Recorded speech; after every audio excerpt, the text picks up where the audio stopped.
Hi guys, welcome back to WasianKodak. I'm your host. I'm a creative from the north, interested in discussing artistry, creativity, and spirituality. So you're thinking why there's matcha at the table? Well, I've made a new segment where we're kind of having conversations around matcha, my favorite drink. And you know why I love matcha? It's not just a great tasting drink. It's got antioxidants, and myself, who has been diagnosed with ADHD, lol, it's great for focus and just trying to alleviate distractibility, even though getting distractible is fun. Hashtag Delulu. But yeah, this is called Matcha Mind, and yeah, we're over a bit of caffeinated drinks, and we're just going to get into some conversation. So my first guest on this new vibe is Abby Rebecca Walker. Introduce yourself.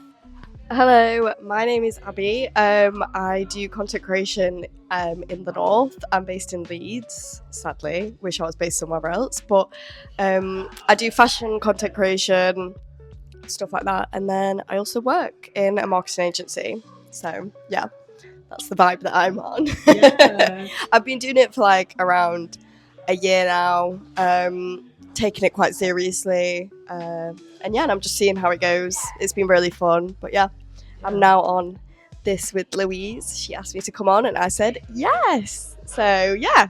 And we've been best friends for years, mate. Year 7. So it's a nice 360, I guess. And we've always been both creative. We did art GCSEs together. That's irrelevant, but having different outlets to express yourself is really important. I think you really find that important as well, in your sense of through fashion. I always express myself through my fashion, and that to me is just the one way that I think that I'm able to show my personality through the way that I dress. So yeah, I feel like it's just I wake up every morning and I'm dressing my own sim. So yeah, it's GTA, right? Yeah. So, get dressed up, cute. So guys, and also we're at Raw today, so Raw Coffee Leads, shout out to them. They have matcha, but she's got blueberry, I've got rhubarb, different variations. It's so I love that word. It's really slaying in the vocab recently. And they do coffee as well. It's very minimalistic, it's even great, and chemical, concrete alchemy vibes. So if you want that edgy kind of coffee space, come through. So today we're going to be talking about redefining feminine energy in the fashion space. And as you're an influencer, I'm just, got my little notebook of questions here. We're just going to have a really open conversation. So Abby doesn't know the questions I'm about to ask her, and we're just going to kind of see what we can universally download from the cosmos. So how would you define feminine energy?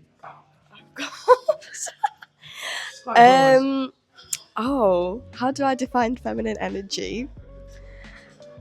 I don't know. Empowering, I guess. Kind of being in yourself. I don't know. Feminine energy in compared to masculine.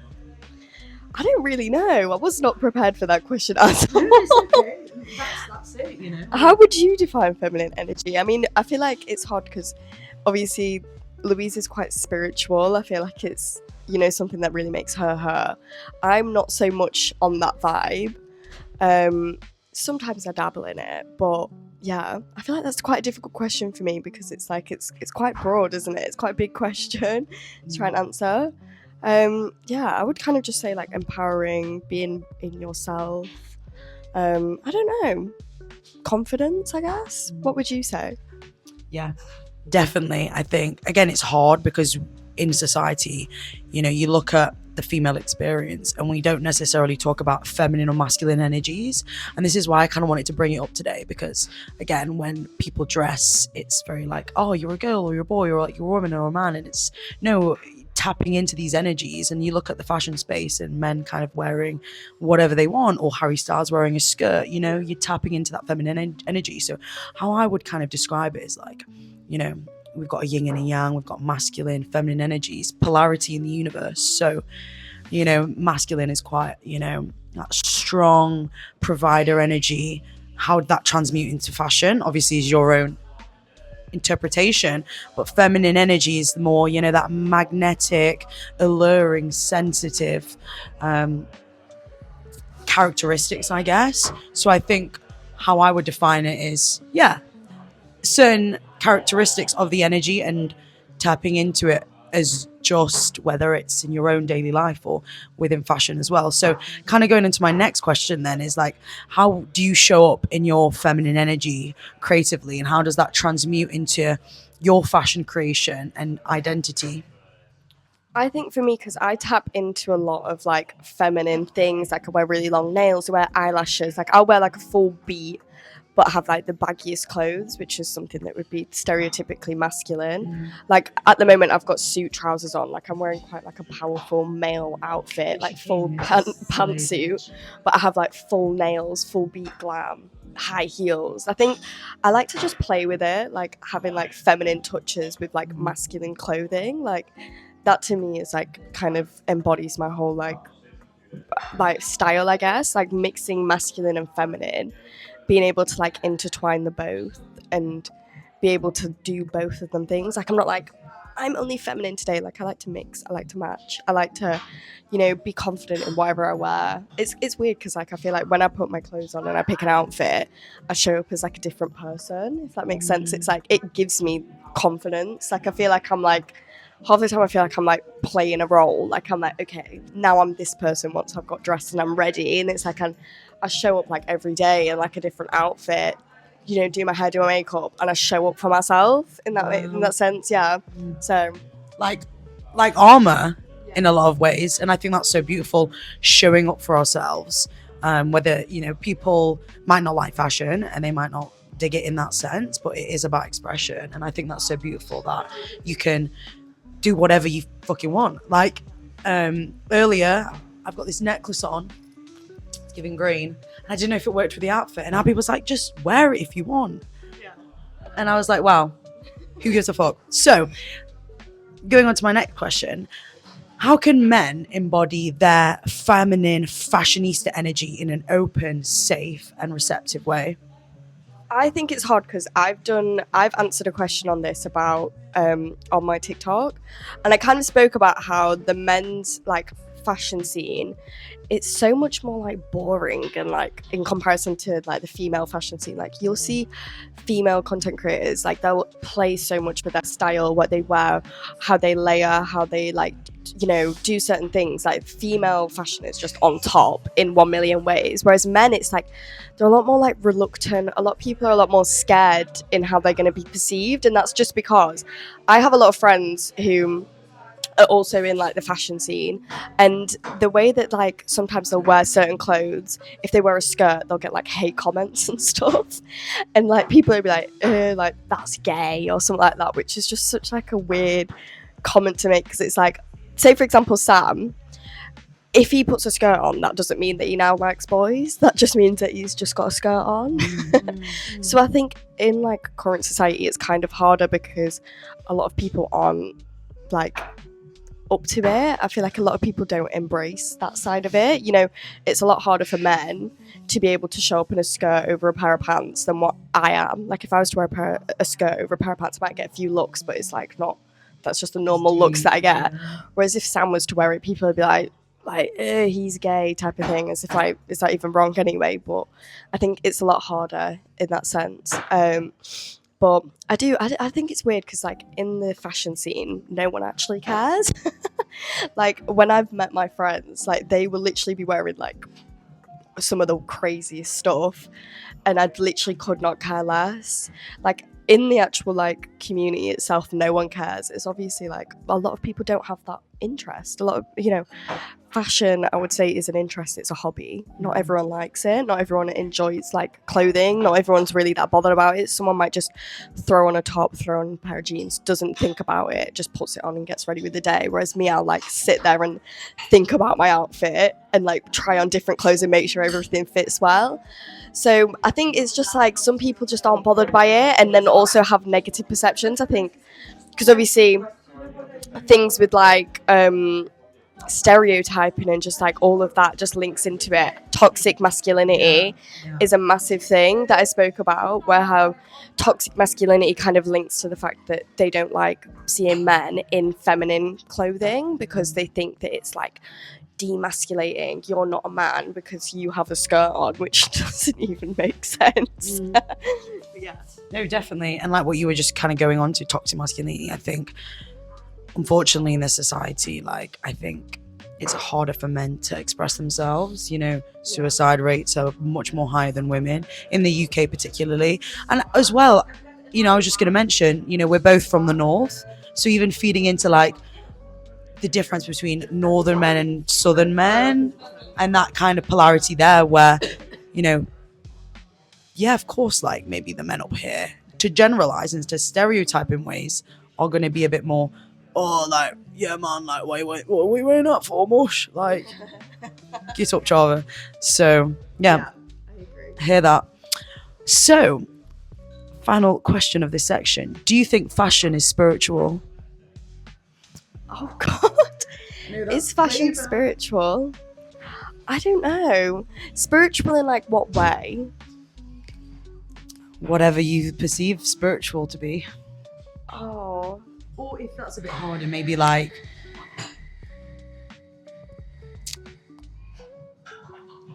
I kind of think with spirituality, it can be any form, like to connect yourself to love and just higher vibes, and like, you know, to feel spiritual is to feel connected to everything. So thereby linking that to fashion, is fashion spiritual for you? In the sense that like it's hard because like spiritual in the sense like when I put an outfit on and I'm like, yeah, I feel a higher vibe. In that way, I would say yeah, like I feel confidence, like empowerment, all of that when I put on like a good outfit. Like in that way, I would say yeah, it is spiritual. I wouldn't say I feel more connected with things because obviously like at the end of the day, I with my friends, we was playing this game and people said, one of the questions was, if there was a fire and everyone's stuff was burning down, who would be the one person that would go in and take all of their clothes? And everyone said me. But I was like, at the end of the day, like fashion, it's just materialism. Like clothing is just materialistic.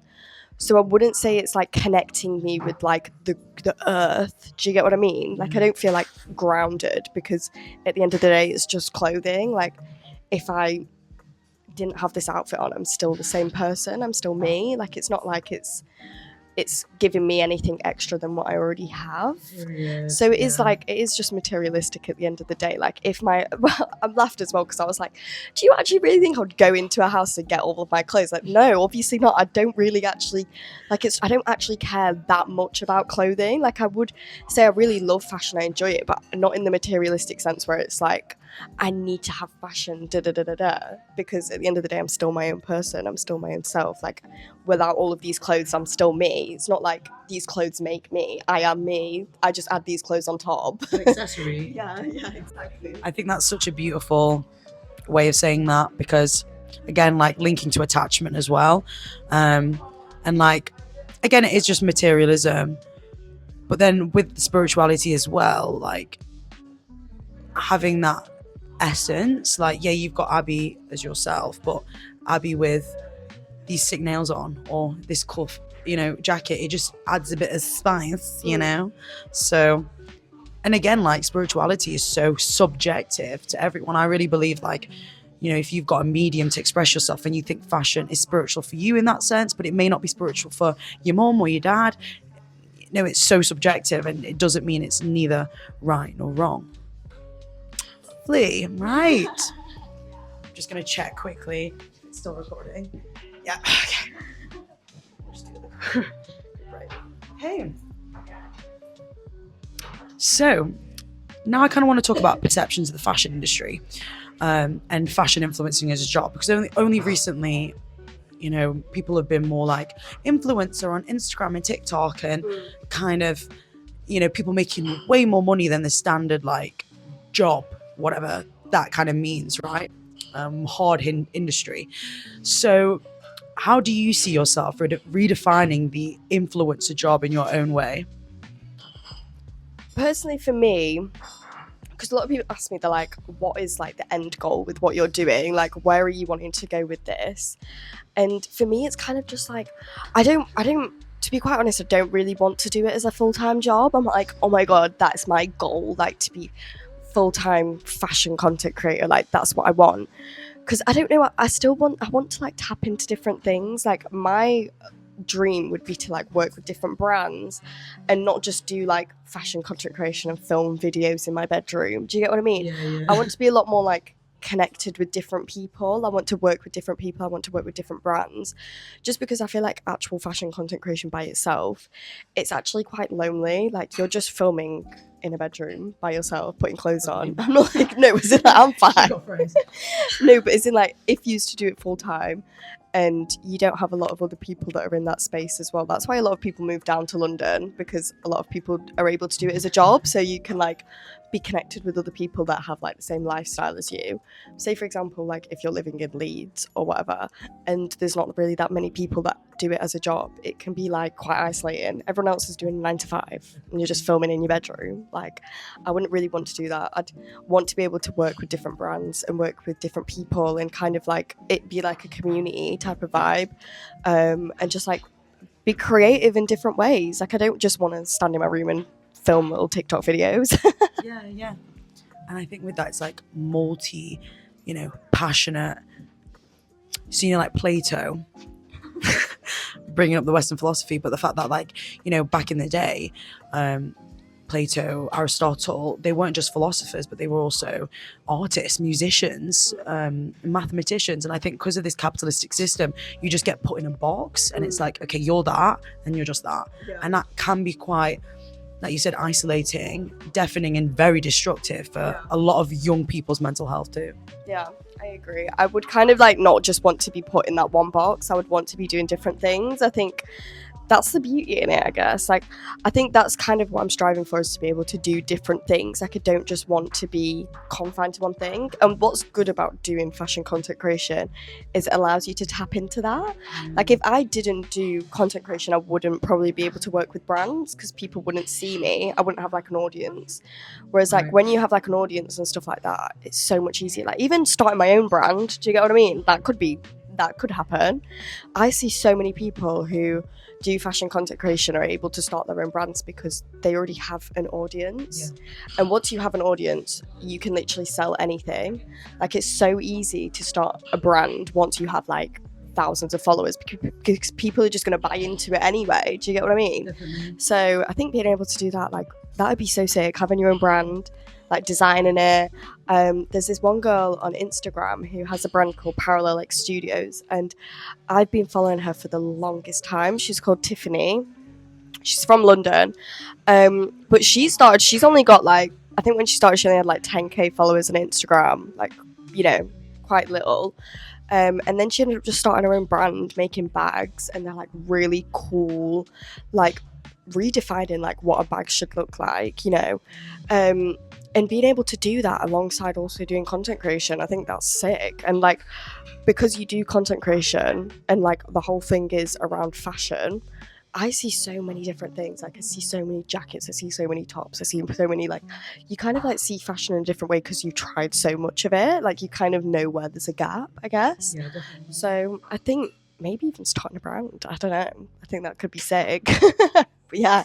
Well, good luck for you once that happens. I'm going to be wearing that, maybe modeling it. Okay, so maybe moving on then. Social media can get very intense, toxic AF, as we know, bullying online, harassment. So would you say, does the pressure of social media affect your mental health and connection to your flow of creativity and expression?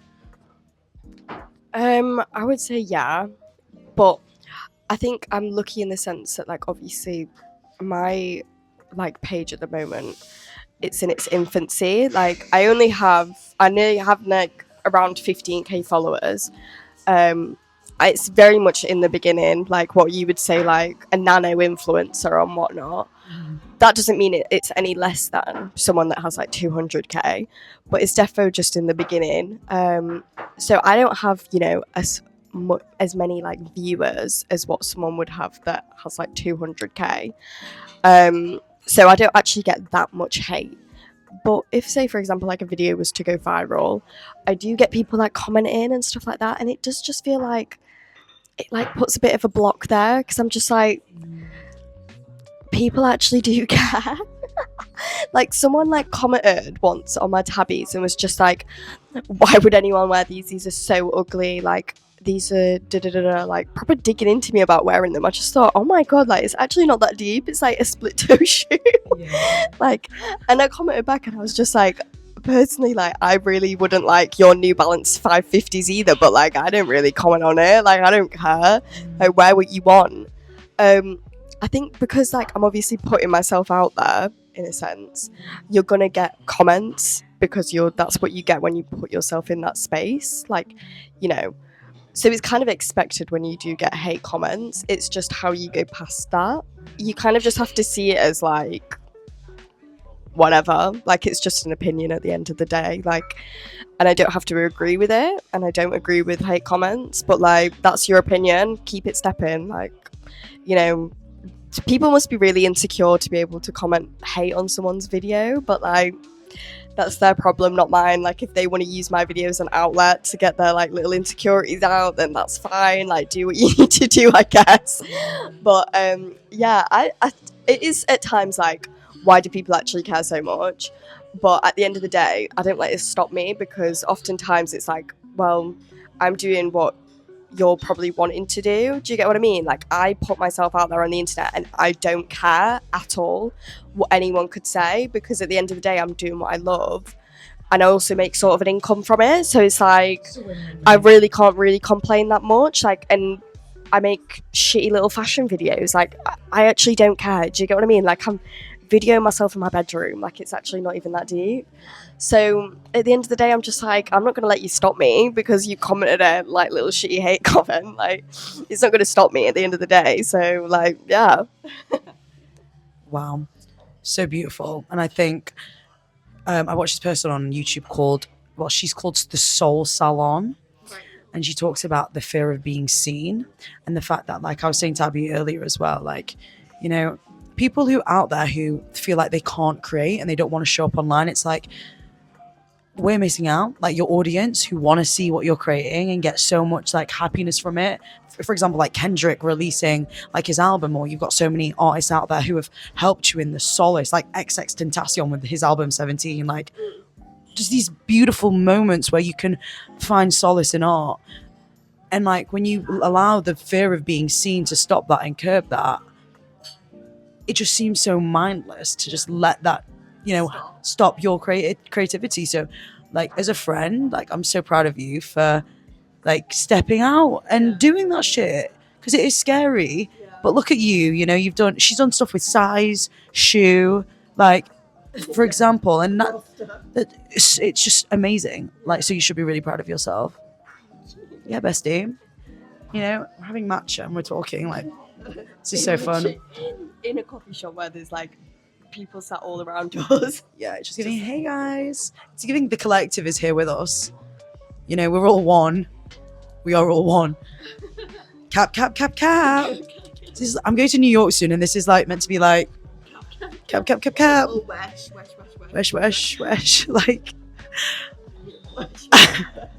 wesh. I don't know what is going on in society, mate. That just needs to stop. Joking. Okay. So, with the increase of violence against women, you know, it's very, you know, you can see in the world like violence against women is increasingly being more apparent in a lot of ways. How can women safely express themselves through fashion as emancipating themselves? Define emancipating. So, good question. Imagine like you shattering through a mirror, and you step into that, and you're kind of freeing yourself from your mind, because a lot of states where people feel stuck, obviously got the external factors like violence against women, but you know, there is a fight for our mental and spirit in today's society. So how can women safely express themselves and free themselves? I'm going to read that question again.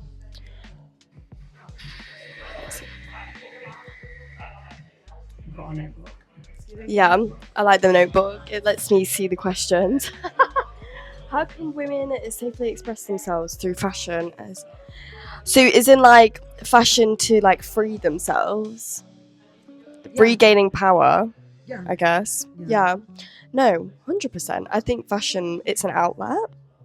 You know, I mean, you'll see in different like fashion shows, people explore like topics and things within like fashion shows and stuff. I'm not really so much into like, I have a lot of friends that like, you know, research fashion and they know all about like Jean-Paul Gaultier 2002 runway show. Whereas me, I'm not too much into that stuff. I don't really do my research, which I should do, but I have a full-time job, so I don't have time really for that. But in that sense, like fashion runways and like stuff like that, they really deep dive into like questions like this. Like they'll pick topics and they'll explore that through fashion, which is quite interesting. And I feel like through that, fashion can be a way to kind of like free yourself. It's a way to like it's showing your personality through your clothing, I guess. That in itself is quite freeing. You know, like being able to wear whatever you want, go out. Obviously, people are going to judge you whatever you wear. Like, people can literally judge you for wearing a little top and skinny jeans. But, like, you know, you can wear whatever you want and not be restricted by it. Do you get what I mean? Like, especially, obviously, in Western society, it's very different in other societies. But in, like, Western society, you can genuinely just wear whatever you want and, you know, see that as a way to liberate, I guess. You know, show your personality through your clothing. No, perfect. And even just kind of mentioning like Western society, because it is very specific to that, because obviously like places like in the Middle East where, you know, women are banned to speak to each other. Like we would be banned right now from speaking with each other. Like that is maddening. And, you know, if you know me, I love ancient Egyptian mythology. And women used to be worshipped, and there was such a space to really embrace the feminine in so many ways. And I feel like that's really lost in today's society because there is this imbalance. And I think for me, why I chose this topic to bring the feminine into this space is like, I think a lot of us in this world need to be a part of this change where we're empowering women and maybe redefining feminism in a lot of ways and just trying to bring all of it together. And you can do that through fashion, you can do that through art, you can do that through cooking, you can do that from politics, like all of it, because it all is interconnected. I think as well, like the history of fashion, like, you know, back in the whatever 1800s, whatever time, you know, women couldn't even wear like bikinis and stuff like that. Like, I don't even think I'd even be able to wear this. Like, I wouldn't be able to wear a suit. I'd probably like be like a little housemaid dress. Yeah. Yeah, I'll have to like milk the cow. Off to get my carrots from the village. So it's like, in that way, it's kind of like, you know, feminism, as feminism has kind of progressed, so has fashion.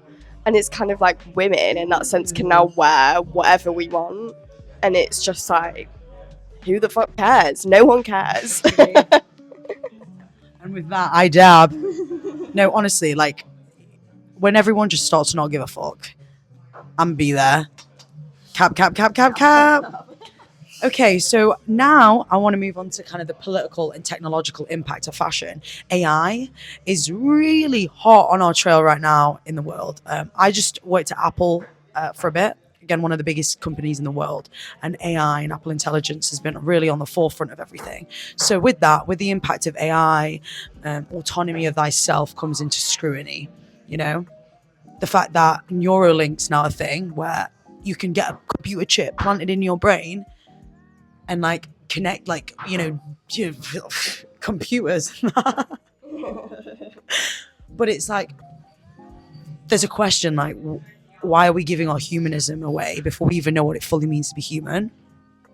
Crazy. Know Thyself podcast, Andre, like such a vibe. So I really do believe in like the future of humans, and like authenticity is so important. So AI, fashion, is there a place for it, and does it threaten your industry? I feel like that's quite a good question. I don't know. I think I personally know, right? So my boyfriend Sam, he also does fashion content creation. He got reached out to by an app which kind of like uses AI to be able to like dress yourself. So in that sense, like it can be like a tool, I guess, to help fashion. You know, like if you need help styling. At the same time, I think it can be quite limiting because it's like, I don't know, like to use AI to be able to dress yourself, like just dress yourself. Do you get what I mean? Like just use your own personality. Yeah.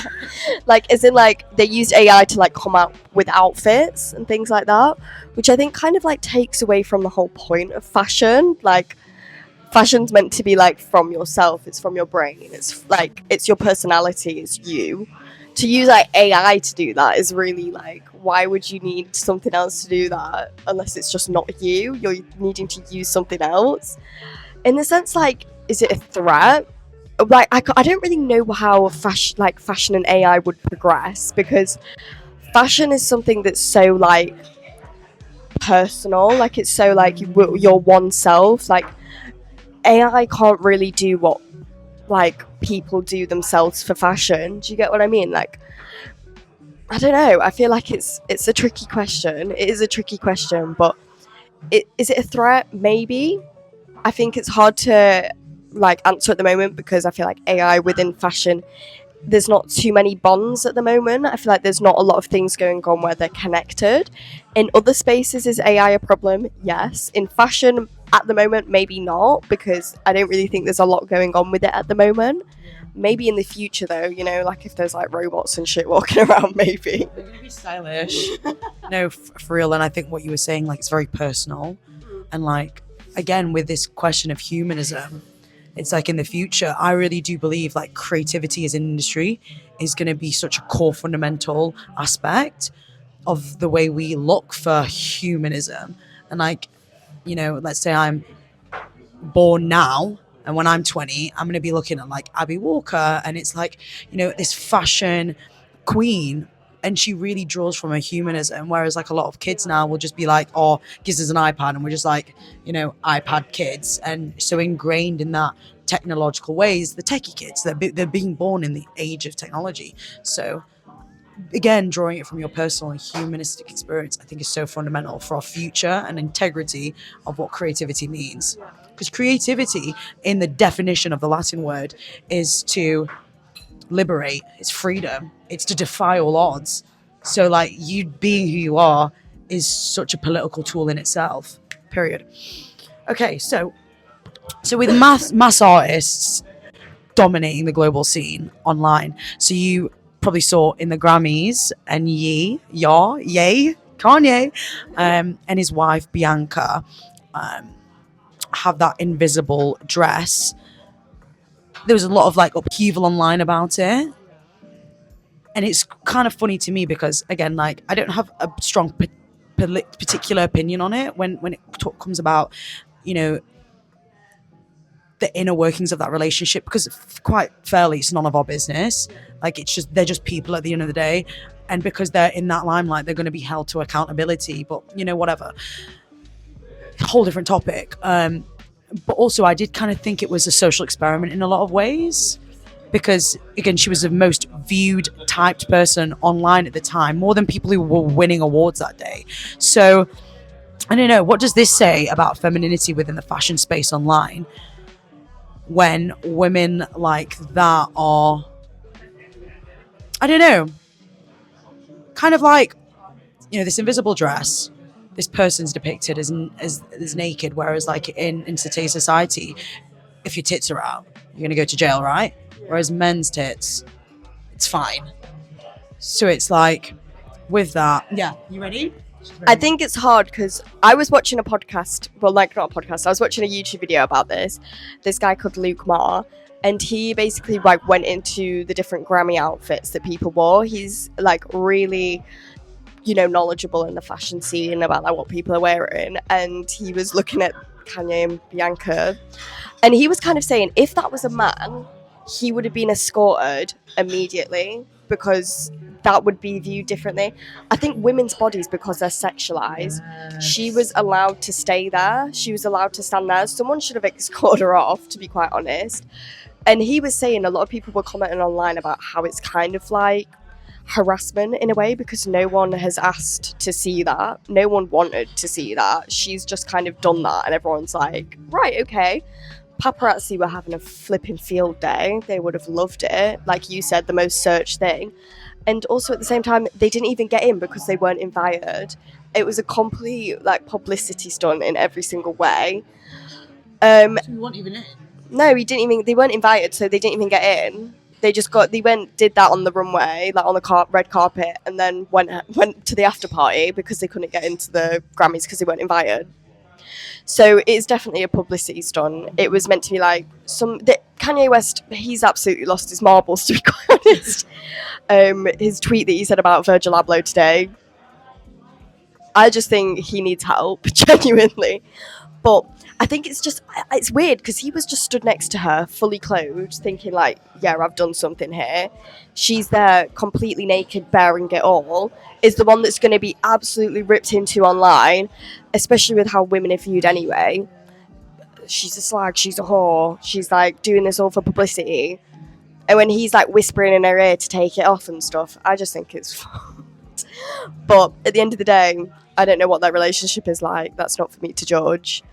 But yeah, it's just weird. Like, you wouldn't see her stood there in the suit and him being completely butt naked, would you? No.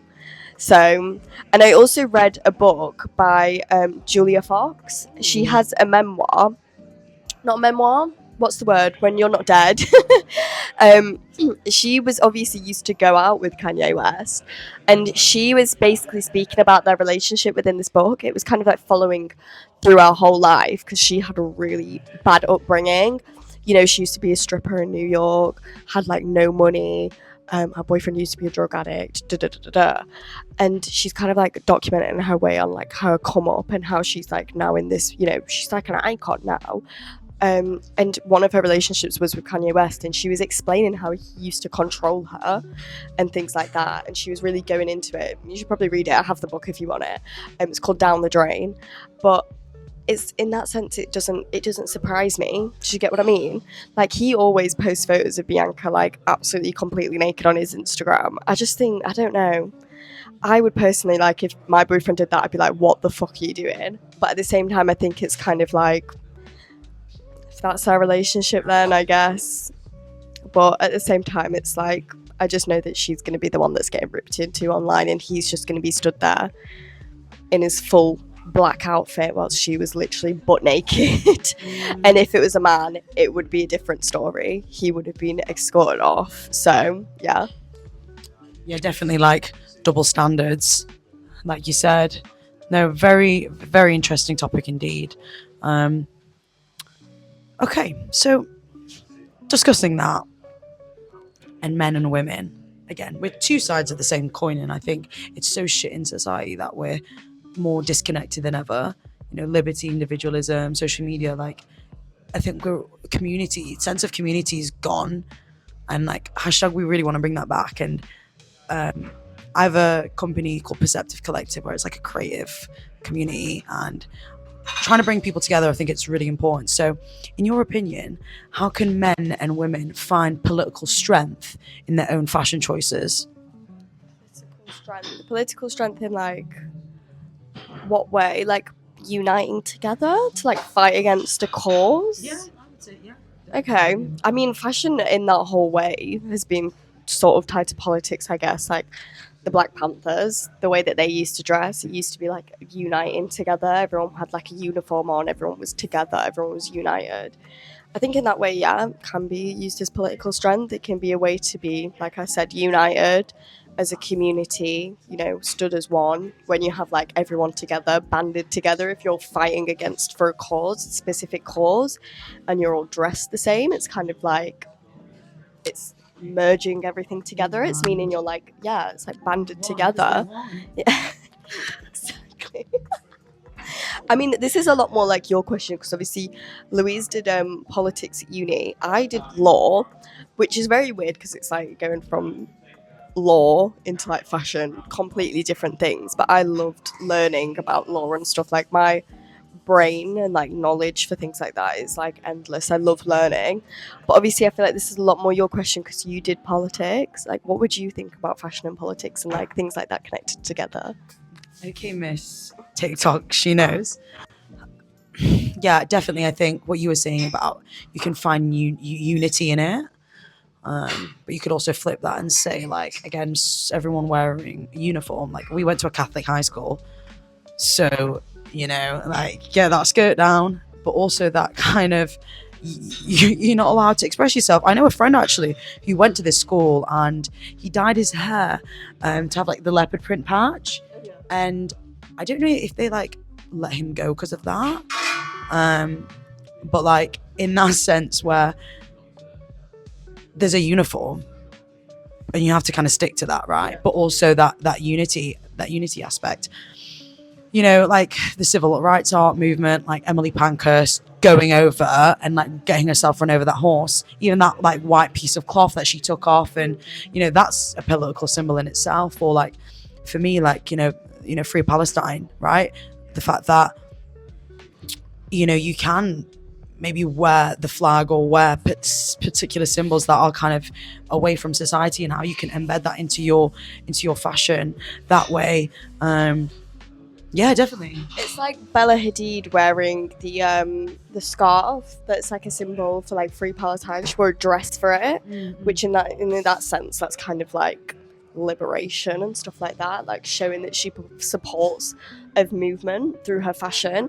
And you maybe not know that about that unless you like read up about it. Like, for example, if I wore a shirt that had a watermelon on it, that's obviously like a statement for Palestine, a watermelon, because it's the same colours as the flag.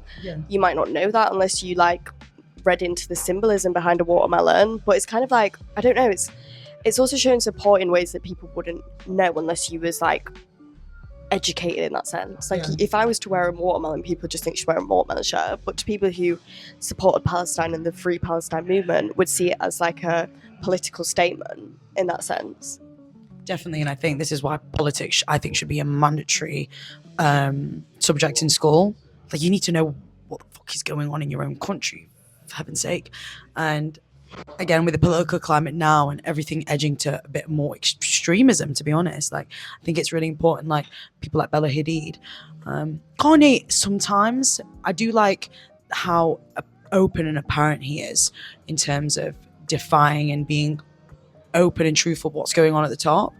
But in that sense, with Bella Hadid, like using her platform to raise awareness, same with Billie Eilish and stuff, it's like that's so important. So when you kind of climb the ladder in your own universal journey, are you wanting to lean into more of your lawyer-esque self within like fashion and content creation? I mean, it's hard because at the moment with my platform, I do like, especially on Instagram, not so much on TikTok, I do post about like different things, my views, Black Lives Matter, Palestine, what was going on in Congo, what is going on in Congo, all of them type of movements, America, the fact that people are not having power over their own anatomy and like their bodily autonomy and things like that. I do post about it. If I was to have a bigger platform, 100,000%, I would literally be raging about it, because it's kind of hard when you have such a small platform. You don't think your voice can do a lot, but obviously there's impact in the masses. So like, I will always post about things. If I had more power, oh my god, I would literally definitely be on that wave. I would use my platform for good. That's why I think, like, when I see people like, I don't know, like Taylor Swift or something like that, people who have millions and millions of followers, millions and millions of supporters, millions and millions of people behind their back, and they're not posting about it, I just think, what? Like, how are you not using your platform for the better? Like, that doesn't make sense. Or people will like cherry pick what topics they want to speak about. For example, like Selena Gomez was speaking about what was happening in America with the immigration, people deporting people, because she's obviously, that's Mexican family. She was quite, she's verbal about that, crying about it. But like then might not speak about the Palestine movement. Even if she believed in it, even if she wanted to support it, she wouldn't speak about it because it's such like a picky topic, I guess, about Israel, Palestine, stuff like that. I think it's just like, just use your platform. Like, why not use your platform if you have power? Why would you not use it? Like, that's my idea. Yeah, definitely. And like the people who actually run this world, we don't see them. And I think, have you watched The Morning Show on Apple TV? So good. And Severance as well. Oh my God, Severance on Apple TV, it's so good. And Morning Show basically is a show about the inner workings of America morning news TV. And they kind of look at like how a TV shows run when they're talking about news. So it is very like entertainment, ratings, all of this stuff. So it's like a lot of people, maybe through their publicity team, who knows, maybe told to avoid certain topics, which is just so sad because, oh, you're not going to get this amount of money, you're not going to get this or whatever. And the fact that, like Elon Musk now, him owning Twitter and billionaires having control over freedom of speech, it's kind of like, there's so many other factors also influencing that as well. I think it's hard too because I know a lot of people who are scared to speak about it because, like say for example, content creators, influencers, they make a lot of their money from brand sponsorships, brand partnerships. A lot of people don't want to be seen as too political, someone that's too like, oh, she's got quite a voice, she's, she can speak out about things. People don't really want to be like that because brands view it negatively, people, that means that like if someone speaks out about it, brands don't want to work with them. Like I've seen people be scared about speaking out because they're scared of losing partnerships and stuff like that and sponsorships. So I think it's really hard because it's like you obviously want to speak out about what you believe in. At the same time, if that means losing an income, it's a shit place to be in, to be quite honest. To feel like you can't speak out about something because you're scared that you're not going to be able to make money if not. Like, yeah, the system is fucked. So, final 2 questions. I'm going to ask this to every guest that comes on to Matcha Mind. Where do you see yourself / your industry in 10 years? Okay, this is such a hard question. I think with the way that I'm going, I just see so many endless possibilities. Like, I was basically started doing this when I had my agency. So I have a social media agency, and she reached out to me when I literally had 2,000 followers. Like I didn't have really any other platform at all. Was just like basically, just making videos, but was the average Joe, I guess. Was just making videos in my bedroom like I still do now, but it was kind of like shitty production, I guess. The videos weren't that good. But she saw potential, I guess, even when I didn't see potential. Like when she reached out to me, I thought it was a scam because I was like, why would anyone want me to like be in that social media agency? Like I'm not even gonna get anywhere with this. Like, I just make shitty little videos in my university bedroom, like what? And I think her seeing potential in me has made me see potential in myself. And then also like having the most supportive boyfriend ever who also does it as well, being able to have that relationship. Like if I didn't have my boyfriend, I would not be able to do any of this, because if I didn't have him being able to like take photos of me, bounce ideas off, I literally wouldn't be able to do this like at all. I wouldn't be able to make the content that I do. I wouldn't be able to get photos. I wouldn't be able to like bounce my ideas off someone.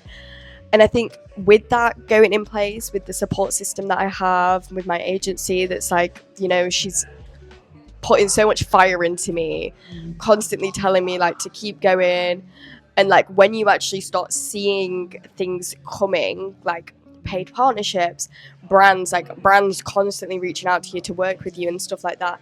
Going to Paris Fashion Week, that was like something that really put a fire up my arse, because me and Sam, my boyfriend, were in like tiny little fishes in like an absolutely massive pond.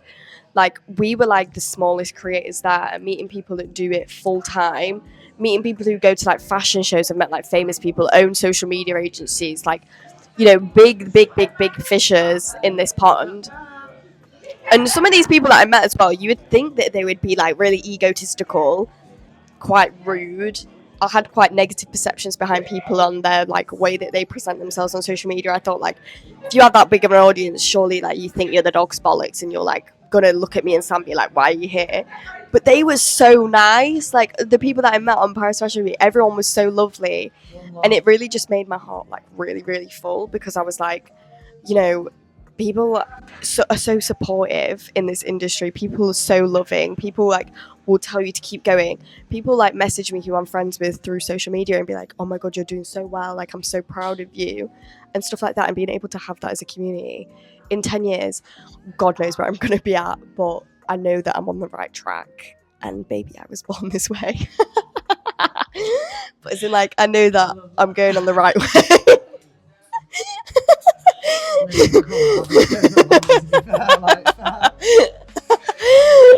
But as in like, I know that I'm going in the right direction. At times it's like, you know, everything, even wrong things that happen, it's just a redirection, I guess. Like things that aren't meant to happen, it'll happen for you, and it's a reason why it's happening. So I just think, yeah, like I'm going a certain way, the sky's the limit, I guess. I'm not going to stop. So but it's like, I don't know where I'm going to be in 10 years. Like god knows how many people are going to be following me, god knows how many like brands I've worked with, god knows where I'm going to be. But like if I'm with the people that I'm around me right now, I'll be calm, I'll be so fine. Like if I've got my friends and I'm still like, because it's hard at times to be able to like balance everything, like a full-time job, doing content creation, also going to the gym because I love going to the gym, also having a social life, but then also like having to interact with friends and like upkeep everything. It's like I've got about 500 balls that I'm juggling all at once, but I'm doing it and it's gonna go somewhere. I've just got to stick at it. It's like, it genuinely is the difference between someone that's like really successful on social media and someone that's not, is just showing up for yourself and just keep being consistent, persistent, keep going, just keep going. Like that's genuinely like the biggest advice that I was given when I was in Paris and I was interacting with all these people. That was just like, just keep going, like don't stop. Like even if you're like not feeling like you're getting anything, just keep going, because it'll come when it needs to come. You just gotta wait, because like your time is gonna happen. So in 10 years, hopefully I'll be somewhere, not living in the UK though. Not here, maybe in a warm country, hopefully. But yeah, what about you in 10 years? God knows where you'd be.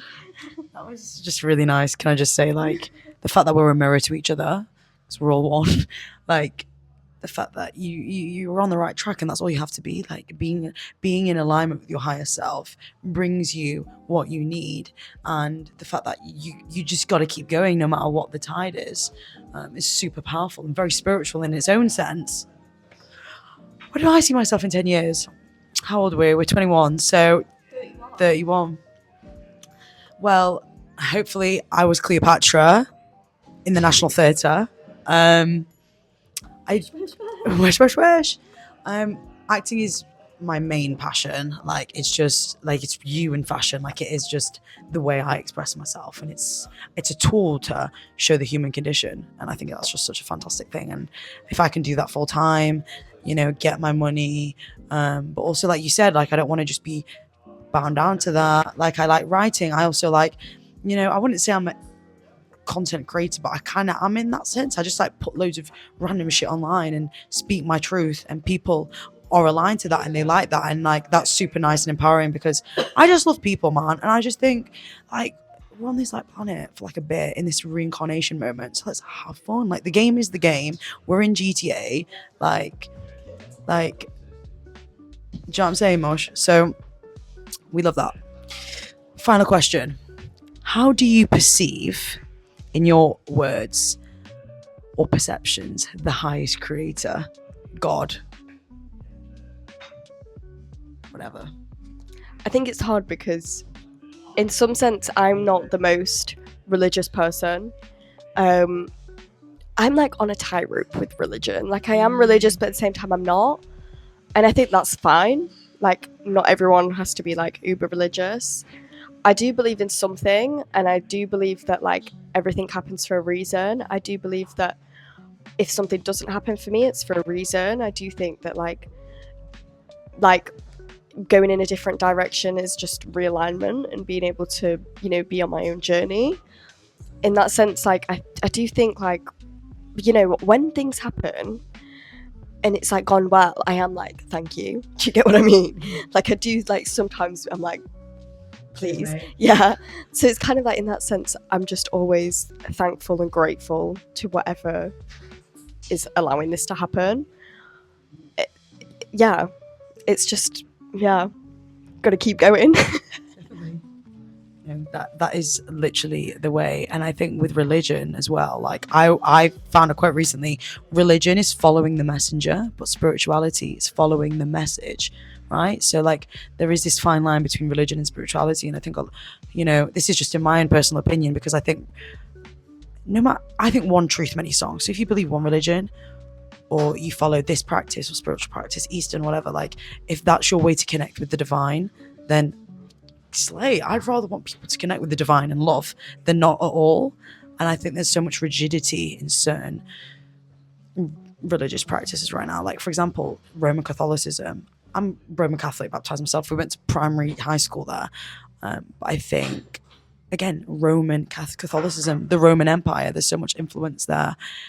And I think, I don't know, I just want people to be more aware of what they are abiding by.